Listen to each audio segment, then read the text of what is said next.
Hi guys, ಬೆಳಗ್ಗೆ ಎದ್ದು walking ಹೋಗ್ಬಿಟ್ಟು ಬಂದು ಮನೆಯಲ್ಲೆಲ್ಲ ಕೆಲಸ ಮುಗಿಸ್ಕೊಂಡು ರೆಡಿ ಆಗಿಬಿಟ್ಟು ಹಾಸ್ಪಿಟ್ಲಿಗೆ ಹೋಗ್ಬಿಟ್ಟು ಬಂದು ಸ್ವಲ್ಪ ಕೆಲಸ ಇತ್ತು, ಅದೆಲ್ಲ ಮುಗಿಸ್ಕೊಂಡು ಮತ್ತು ಹಾಸ್ಪಿಟ್ಲ್ ಹತ್ರ ಹೋಗಿ ನನಗೆ ಹುಷಾರಾಗಿಲ್ಲ, ಅದಕ್ಕೋಸ್ಕರ ನನಗೆ ತೋರಿಸ್ಕೊಂಡು ಬರ್ತಿರ್ಬೇಕಾದ್ರೆ ನಾವು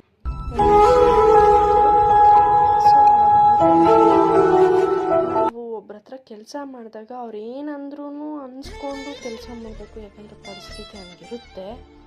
ಸೊ ಓನ್ ಬಿಸ್ನೆಸ್ ಬೆಟರ್ ಅಲ್ವಾ? ಓನ್ ಬಿಸ್ನೆಸ್ ಯಾಕೆ ಬೆಟರ್ ಅಂದರೆ, ಒಂದಿನ ನಮಗೆ ಫೀವರ್ ಇದ್ದರೂ ಸಹ ರೆಸ್ಟ್ ಮಾಡ್ಬೋದು. ಆವಾಗ ಒಬ್ಬರ ಹತ್ರ ಅನ್ಸ್ಕೊಳ್ಳೋ ಇದಿರಲ್ಲ, ಒಂದು 10 ರೂಪಾಯಿ ದುಡಿದ್ರೆ ನಿಮ್ಮದೇ ಬಿಡ್ತೀವಿ. ಎಂಥ ಇಂಟೆಲಿಜೆಂಟ್ ಆದರೂ, ಎಂಥ ಎಷ್ಟೇ ಡಿಗ್ರಿಗಳು ತಗೊಂಡ್ರೂ ಸಹ ಒಬ್ಬರ ಹತ್ರ ಕೆಲಸ ಮಾಡಿದಾಗ ಅನ್ಸ್ಕೊಳ್ಳೇಬೇಕು.